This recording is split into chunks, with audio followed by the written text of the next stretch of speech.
Today on NewsWatch, more Democrats are saying yes as Iranian leaders call America the Great Satan. The question is, will President Obama's deal be a nuclear gift to the Iranian regime? Plus, sounding the alarm why conservative radio host Mark Levin says America is headed very quickly to a very bad place and what needs to be done about it. And the principals pulled me into their office and he says, look, I don't know what you're saying in these meetings. I don't know what you're doing in these meetings, but whatever you're doing, keep doing it, because gangs have been coming to our counseling offices saying we don't want to be a part of our gang no more. Help us. See how the gospel is transforming public schools in California.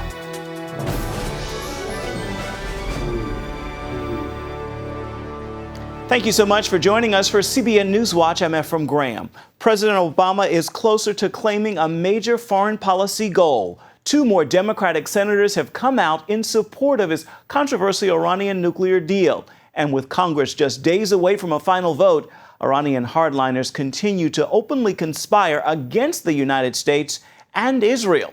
George Thomas is on the story. Senators Chris Coons and Bob Casey's support means President Obama is one vote away from clinching victory on his controversial Iranian nuclear agreement in the Senate. Despite furious opposition, 33 senators have now backed the deal. The president needs 34 to uphold his veto of a Republican measure disapproving of the Iran deal. Congress has until September 17th to vote for or against the agreement. At the State Department, officials continue to stress the president's statement that the U.S. would still impose further sanctions should Iran change its behavior toward the deal, and that the plan would prevent Iran from becoming a nuclear power. We've been very clear about what this agreement is about. It's about stopping Iran from getting a nuclear weapon. But opponents like retired General Jerry Boykin say the deal will actually have the opposite effect. This is, in fact, a pathway to Iran having a nuclear weapon. Boykin and nearly 200 other retired U.S. generals and admirals appealed to Congress in a letter last week to reject the deal. Boykin says the agreement also gives Iran access to more money to fund terror groups around the world. There's going to be a large amount of money, $150 billion. I've heard estimates over a 5-year period that run as much as $700 billion. That is going to go into the coffers of a very rogue Islamic regime who is the biggest sponsor of terrorism. That means that Hezbollah, Hamas, and other terrorist organizations are going to get a lot of money, which they can use against their two primary enemies, which is Israel and America. As chances of stopping the deal dwindle, Republicans are planning to push new legislation for sanctions targeting the finances of Iranian institutions that support terror. One of them is Tehran's elite military unit, the Islamic Revolutionary Guards. On Tuesday, the unit's commander issued this warning. America is still the great Satan. A sentiment that was also echoed the same day during the opening session of Iran's powerful clerical body. This nuclear deal will under no circumstances alter our country's foreign policy. The Islamic Republic of Iran considers the U.S. its #1 enemy. George Thomas, CBN News. Thousands of migrants stuck outside Hungary's main train station as police blocked them from boarding trains to Austria as well as Germany. Hungarian authorities are sticking to European Union rules and not allowing the migrants to reach other countries in the U.S. More than 150,000 migrants have crossed into Hungary this year, but dozens are dying every day as they try to flee the violence and political crisis in the Middle East. At least 11 migrants died this week and 5 others are missing after their boats capsized on their journey from Turkey to Greece. Meanwhile, Breitbart News reports that 5 terror suspects posing as refugees were arrested at the border between Bulgaria and Macedonia. The men had decapitation videos and Islamic propaganda on their cell phones. Federal agents, SWAT teams, and police dogs are searching for 3 suspects in a deadly police shooting in northern Illinois. Officer Charles Joseph Glenowitz was shot to death during a foot chase Tuesday. People in the Fox Lake community are mourning the loss of the popular veteran police officer. And a community in Texas is also mourning the loss of a police officer who was gunned down at a gas station. One pastor walked 24 miles as he prayed around the perimeter of the neighborhood where Deputy Darren Goforth was killed. All hurting right now. Their hearts are breaking over this tragedy. And I'm praying for their protection, for their peace, praying for our boys in blue, for their protection and their peace. Pastor Kevin Pigg has completed this walk 4 times in the past year.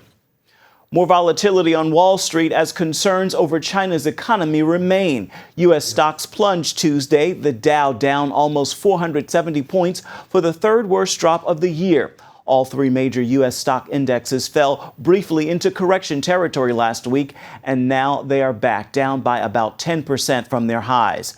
Over in China, stocks reversed some sharp losses today. The big ups and downs are likely to continue in the U.S. as well. More horrific descriptions of the scenes taking place in Planned Parenthood clinics where aborted babies are harvested and sold for medical research.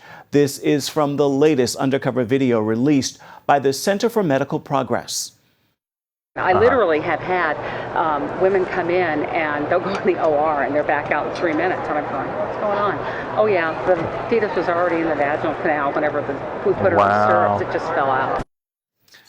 That's the procurement manager for Advanced Bioscience Resources, a company that CMP says has harvested and sold aborted baby body parts for more than a decade. In a recent letter to Congress, Planned Parenthood admits that ABR pays them $60 per specimen. Selling tissue from aborted babies is a federal crime. The scandal has prompted a public outcry, and members of Congress have proposed legislation to cut taxpayer funds for Planned Parenthood. Senate Majority Leader Mitch McConnell says such a bill will never pass as long as President Obama is in office. A federal judge has ordered Kentucky County Clerk Kim Davis to appear in his courtroom for a hearing Thursday. Davis refuses to grant marriage licenses for same-sex couples based on her religious beliefs, even after the governor ordered her to do so or resign. She appealed her case all the way to Supreme Court and lost. Plaintiffs in the lawsuit against Davis say they want the judge to fine her but not send her to jail. Davis says her stand is not about gays or lesbians, but about religious liberty. She and 6 deputy clerks will have to appear in court Thursday morning. Popular radio show host and author Mark Levin has a strong warning for Americans in his new book called Plunder and Deceit. He points out the U.S. government is getting too big and too oppressive, and it's taking away your future. It appears people are listening to him as well. His book has hit #1 on the New York Times bestseller list. David Brody recently sat down with him for a closer look at his message to the masses. On the radio, Mark Levin pulls no punches with his millions of listeners. We're fighting for our society and the Constitution. What are they fighting for? To take it all away from us. And as an author, he's fighting mad, too. In his latest book, Plunder and Deceit, he has a strong, clear warning for America, taking direct aim at what he sees as the threat posed by a growing, powerful federal government. It's transitioning into something that is more oppressive and coercive, and it's transitioning to something that is not constitutional. And Levin says it's the next generation that will be in the crosshairs. That's the focus of the book, a clinical, factual dissection of how liberal federal government policies, be they social, environmental, or economic, are ruining the future. Future generations don't vote. They don't exist yet. So they keep stealing from them, they keep robbing from them, which means they're going to have limited liberty, they're going to have limited opportunity, limited wealth creation, and we're spending it all today. This is something that is really unbelievable, that we are stealing from unborn babies, Lord knows how far into the future. Just one of Levin's examples of the dangers America and the next generation face: Social Security. The long-time entitlement program needs structural changes to survive. And while solutions to change it have been around for years, nothing is being done. Not only that, Levin lays out the case that Social Security is already technically bankrupt. I don't even think people who receive these benefits know what's going on. Many of them don't know that the money doesn't exist. All that money that they paid into the system, there is no system.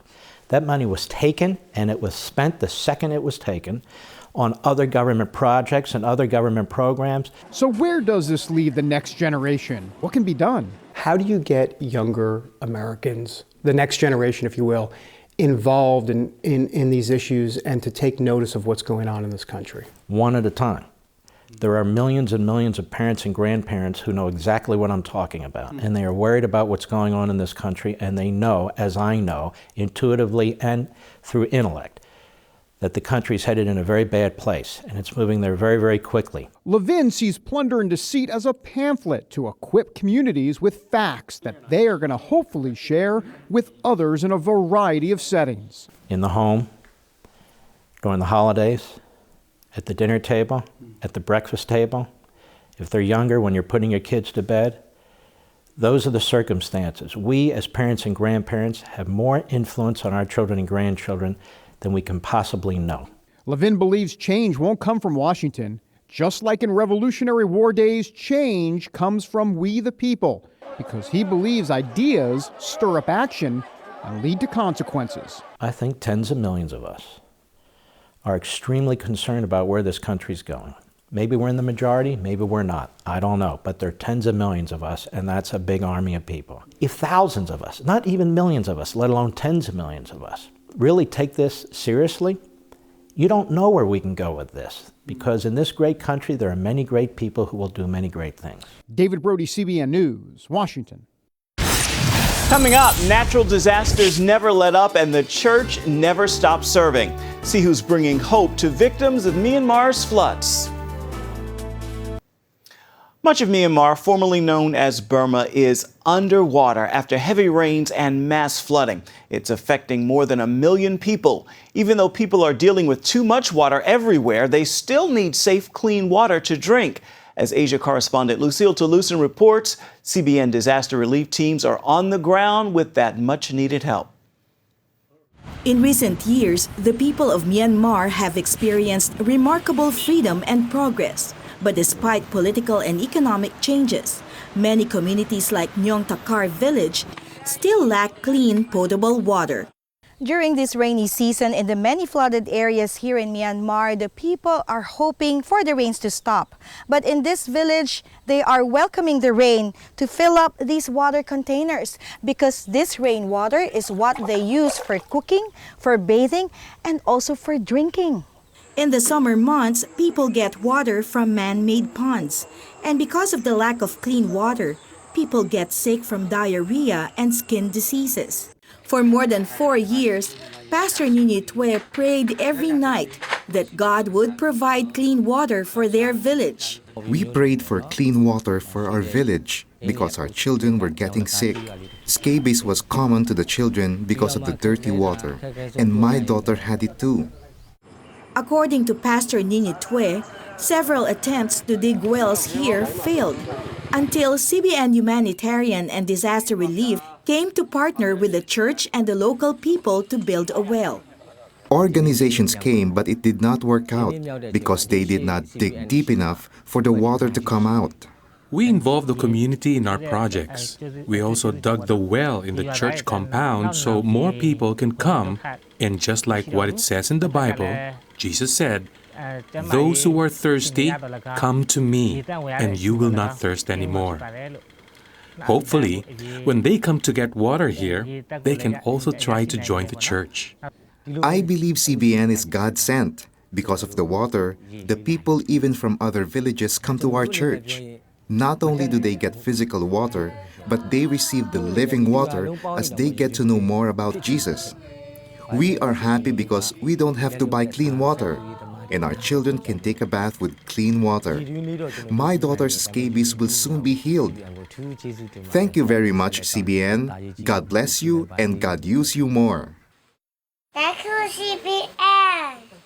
CBN is committed to helping the people of Myanmar in the long term.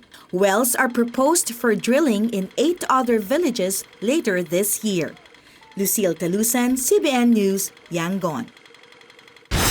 Up next, we're taking you to the hottest club on campus, the Bible Club. See how one man is leading a revival across California's public schools. Nearly 11,000 people accepted Jesus Christ as their Lord and Savior this past weekend. It happened at the 26th annual Southern California Harvest Crusades with the area pastor and evangelist Greg Laurie. So here's a choice before you tonight. You can go away sad, you can go away mad, or you can go away glad. It's up to you. You can believe what God says in His Word, put your faith in Jesus, and leave this place with joy and happiness in your life and the hope of heaven when you die. In addition to 10,451 making a profession of faith in Christ, more than 300 others did the same through a live internet broadcast. Around 105,000 people gathered for the event at Angel Stadium. Also in Southern California, thousands of students are headed back to school, but they're also headed back to Bible clubs. Those clubs are growing across the Golden State and saving some teenagers from gangs, drugs, and even death. It's even being called a high school revival. California, best known for its sandy beaches, movie making, and Hollywood's rich and famous. Bad memories of when I was a kid. This man is praying for the Golden State to be known for a great revival. Brian Barcelona speaks at high school Bible club meetings, and students are paying attention, gangbangers included. And I'll never forget when I finished, there was this awkward pause in the room, you know, and this gangbanger stands to his feet and he looks at me and he says, "What do I have to do to be saved?" And I remember the principals pulled me into their office and he says, "Look, I don't know what you're saying in these meetings. I don't know what you're doing in these meetings, but whatever you're doing, keep doing it. Because gangs have been coming to our counseling offices saying, we don't want to be a part of our gang no more, help us." Barcelona leads One Voice Student Missions, a ministry he started at his California high school. So literally, what One Voice does is we come alongside of the student and we say, what are your dreams? If money wasn't an issue, if time wasn't an issue, what would you believe for God to do in your school?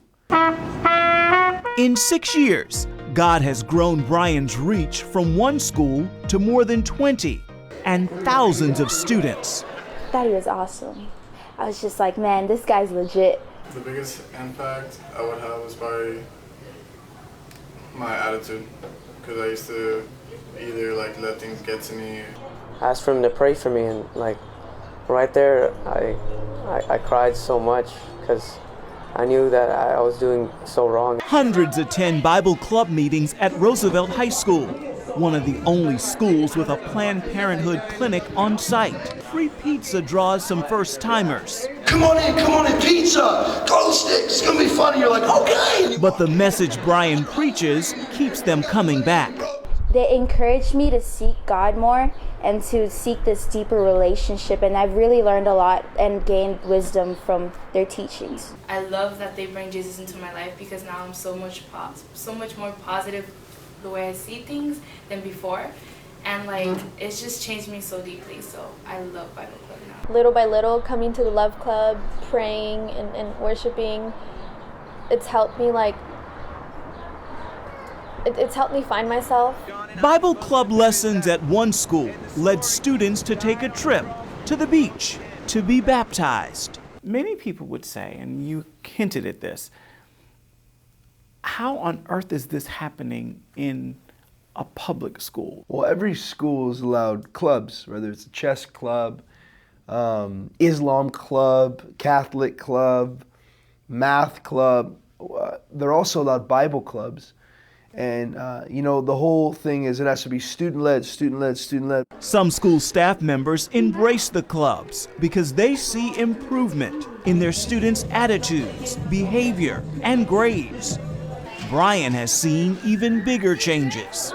There was an anonymous letter left in the classroom that we were meeting in, and you know, to the Bible club president, to the guy who preached. You know, they didn't even know my name. It was a thank you letter, and it read something like, you know, yesterday night I was planning on killing myself, but during school I went to your meeting and I found hope, and today I'm alive. You were fearfully and wonderfully made. The letter hit home. It was also a youth group meeting that saved Brian's life when he was 16. Were you a Christian in high school? I was not until my senior year. Your senior year, what happened? So my senior year comes, I've been an atheist before that, did not believe in God. I've seen so much hypocrisy in the church. Growing up, family used to go, then they stopped. So I just, said there's no way there could be a God. I moved with my mom and run into an old-time friend named Albert. And he starts inviting me every week to the youth group. And finally one day he says, look, if you come to the youth group tonight, he says, I will buy you a Jamba Juice. And I says, well, man, free Jamba Juice. He said, what time you gonna pick me up? I remember I stood up in that church and I says, Jesus, I don't know if you're real. I've heard you died on the cross. I've heard you've done these things, but if you're real, I dare you to touch me. And as soon as I said that, I felt this crazy love come over my body, and I just started weeping. The atheist became a believer, and God has used Brian to reach young people since that day. He says it's not because he's good, but because he's available. And One Voice is now looking to expand in other states across the country. Stay with us. We'll be right back. The 6-foot-tall statue known as Big Mountain Jesus can remain on U.S. Forest Service property in Montana. A 3-judge panel from a federal appeals court has rejected a lawsuit against the statue. It was brought by the Freedom from Religion Foundation. The court ruled the statue serves a primarily secular purpose and was not an unconstitutional establishment of religion. The statue was erected on a ski slope in the Flathead National Forest in 1954 by the Knights of Columbus. It honors World War II veterans who fought in the Alps. It's also included in the National Register of Historic Places. Well, it is now time for your Wednesday word, and today's word is overwhelming. No matter how good or how bad you may think you've got it, I challenge you to pause for a moment and really think about God's love and grace towards you. God's love is overwhelming. He is waiting with open arms no matter how many times we fall, walk away, or simply ignore Him. Stop and say thank you today and fix your mind on Him, and you will be overwhelmed, and His presence will saturate your entire day. That is going to do it for this edition of CBN NewsWatch. Remember, you can find more of the exclusive coverage of the issues you care most about at cbnnews.com. We'd love to hear what you think about the stories you've seen here today. You can do it on Facebook or at CBN News on Twitter. Hope you'll join us again right here next time. Make this a wonderful Wednesday, everybody. We'll see you tomorrow.